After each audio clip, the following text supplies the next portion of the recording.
خان گلشیر کے حوالے کر دیا۔ شادی کے بعد حاجرہ کو شوہر اس پر طرح طرح کے ظلم ڈھاتا تھا۔ گلشیر شراب نوشی کا دھندا کیا کرتا تھا۔ اپنے گھر میں اس نے بہت سی شراب اکٹھی کر رکھی تھی جسے وہ محلے کے لوگوں کو بیچا کرتا تھا۔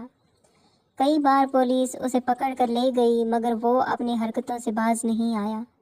حاجرہ اپنے شوہر کو اس بری عادت سے بچانے کی ہر ممکن کوشش کرتی تھی لیکن وہ ہر بار ناکام رہتی۔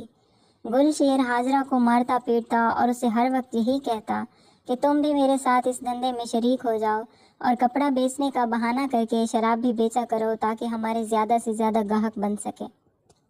حاجرہ پہلے تو اپنے شوہر کو ان کاموں سے روکتی ٹوکتی تھی مگر پیسوں کی لالچ میں وہ بھی اندھی ہو گئی اور اپنے شوہر کے ساتھ مل کر شراب بیچنے لگی۔ لیکن حاجرہ اپنے شوہر کے ساتھ خوش نہیں تھی۔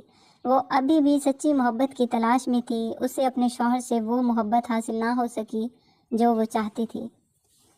حاجرہ کی ایک بیٹی بھی تھی جس کا نام بختاور تھا۔ وہ بالکل اپنے باپ پر گئی تھی جو خوبصورتی میں اپنا کوئی ثانی نہ رکھتی تھی۔ وقت گزرتا گیا اور بختاور 17 سال کی ہو گئی۔ ایک دن سعید نامی ایک گاہک حاجرہ کے گھر شراب لینے کی غرض سے آیا۔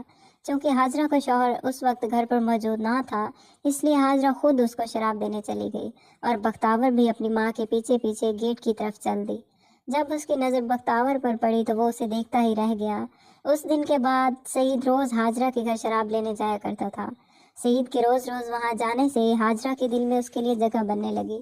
چونکہ سعید کی عمر حاجرہ کی عمر کے لگ بھگ تھی اس لیے وہ اس کی طرف مائل ہوتی گئی۔ سعید نے اسی بات کا فائدہ اٹھایا اور حاجرہ کو اپنے جال میں پھنسا لیا۔ سعید کے کہنے پر حاجرہ نے گلشیر سے طلاق لے لی اور اپنی بیٹی کو بھی وہاں سے لے کر چلی گئی۔ کچھ عرصے بعد حاجرہ اور سعید نے شادی کر لی۔ شروع کے 2-3 مہینے تو سعید نے حاجرہ کو بہت خوش رکھا۔ اس نے حاجرہ کو اس بات کی بھنک بھی نہ پڑنے دی کہ وہ بختاور کو میلی نظروں سے دیکھتا ہے۔ حاجرہ سعید سے شادی کر کے بہت خوش تھی۔ وہ سمجھتی تھی کہ اب بختاور کو اس کے باپ کا پیار ملے گا لیکن اسے کیا پتا تھا کہ سعید کے ارادے کچھ اور ہیں۔ سعید حاجرہ کے سامنے بختاور کو سگی بیٹی کی طرح پیار کرتا تھا اور اس کی ہر چھوٹی بڑی ضرورت کا خیال رکھتا تھا۔ سعید نے جب دیکھا کہ وہ حاجرہ کا بھروسہ مکمل طور پر جیت چکا ہے تو اس نے ایک چال چلی۔ اس نے حاجرہ سے کہا کہ ہمارے مالی حالات کچھ ٹھیک نہیں ہیں اس لیے ہمیں بھی اپنے شراب کے کاروبار کو مزید بڑھانے کی ضرورت ہے۔ ایسا کرو تم کچھ شراب کی بوتلیں لو اور اپنے پرانے گاہکوں تک پہنچاؤ تاکہ ہمارا منافع بڑھ سکے۔ حاجرہ نے کہا کہ ٹھیک ہے۔ وہ اگلے دن کپڑے بیچنے کے بہانے اپنے کام پر نکل گئی۔ پیچھے گھر میں بختاور اور سعید اکیلے تھے۔ سعید نے موقع کا فائدہ اٹھایا اور بختاور کے پاس گیا۔ اس نے اپنی چکنی چپڑی باتوں سے بختاور کو مانوس کر لیا تھا۔ سعید نے بختاور کو اپنی گود میں بٹھایا اور اس کی نرم و نازک چھاتیوں کو دبانے لگا۔ بختاور نے پہلے تو مزاحمت کرنے کی کوشش کی مگر ناکام رہی۔ اس کے دل و دماغ میں ایک جنگ سی چل رہی تھی۔ وہ چاہتی بھی تھی کہ سعید اس کے جسم کے ساتھ چھیڑ چھاڑ کرے اور نہیں بھی۔ اتنے میں بیل بجی تو سعید ڈر گیا کہ کہیں حاجرہ تو واپس نہیں آ گئی۔ وہ ڈر کے مارے اٹھا اور اپنے کپڑے ٹھیک کیے اور گیٹ کی طرف بھاگا۔ بختاور بھی اٹھ کر اپنے کمرے میں چلی گئی۔ سعید نے دروازہ کھولا تو وہاں کوئی عورت آئی ہوئی تھی جو حاجرہ سے ملنا چاہتی تھی لیکن سعید نے اسے یہ کہہ کر جانے کا کہہ دیا کہ حاجرہ گھر پر نہیں ہے، بعد میں آ کر مل لینا۔ سعید دروازے کی کنڈی لگا کر بختاور کے پاس پہنچ گیا۔ جب وہ بختاور کے کمرے میں پہنچا تو دیکھا کہ بختاور اپنے بیڈ پر سیدھی لیٹی ہوئی ہے۔ سعید نے آہستہ سے کمرے کی کنڈی لگائی لیکن بختاور کو پتہ چل گیا کہ سعید اس کے کمرے میں آ چکا ہے۔ بختاور نے جلدی سے اپنا دوپٹہ اٹھایا اور کمرے سے باہر نکلنے کی کوشش کی لیکن سعید نے اسے پکڑ لیا اور دوبارہ بیڈ پر لے آیا۔ سعید نے بختاور کے دونوں ہاتھوں کو اپنے ہاتھوں میں سمیٹا ہوا تھا۔ بختاور نے جب مزید مزاحمت کرنے کی کوشش کی تو سعید نے اس کے ہونٹوں کو اپنے ہونٹوں میں لے لیا اور کافی دیر چوستا رہا۔ بختاور کو بھی مزہ آنے لگا اور وہ شانت ہو گئی۔ سعید نے بختاور کے کپڑے اتارے اور اس کی کچی جوانی کے بھرپور مزے لیے۔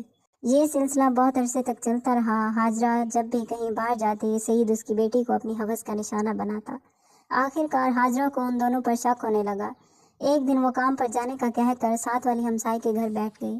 کچھ دیر بعد ہمسائے کے گھر کی چھت سے ہوتی ہوئی اپنے گھر کی چھت پر گئی اور چپکے سے سیڑھیوں سے ہوتی ہوئی نیچے گھر میں داخل ہو گئی۔ جب اس نے بختاور کو سعید کے باہوں میں دیکھا تو اس کے پیروں تلے سے زمین نکل گئی۔ حاجرہ زور زور سے چیخنے چلانے لگی۔ اس کی آواز سے اہل محلہ اکٹھے ہونے لگے۔ سعید نے وہاں سے بھاگنے کی کوشش کی، لیکن محلے کے لوگوں نے اسے پکڑ لیا اور خوب مارا اور آخرکار اسے پولیس کے حوالے کر دیا۔ حاضرہ اپنی غلطی پر بہت پچھتا رہی تھی کہ اس نے اپنی خواہش پوری کرنے کے لیے بختاور کے سر سے اپنے سگے باپ کا سایہ چھین لیا، جس کی وجہ سے وہ بے راہ روی کا شکار ہو گئی۔ آخرکار حاجرہ نے سعید سے بھی طلاق لے لی اور بختاور کو اس کے سگے باپ کے حوالے کر دیا، کیونکہ وہ جانتی تھی ایک بیٹے کی پرورش سگے باپ کے علاوہ کوئی دوسرا نہیں کر سکتا۔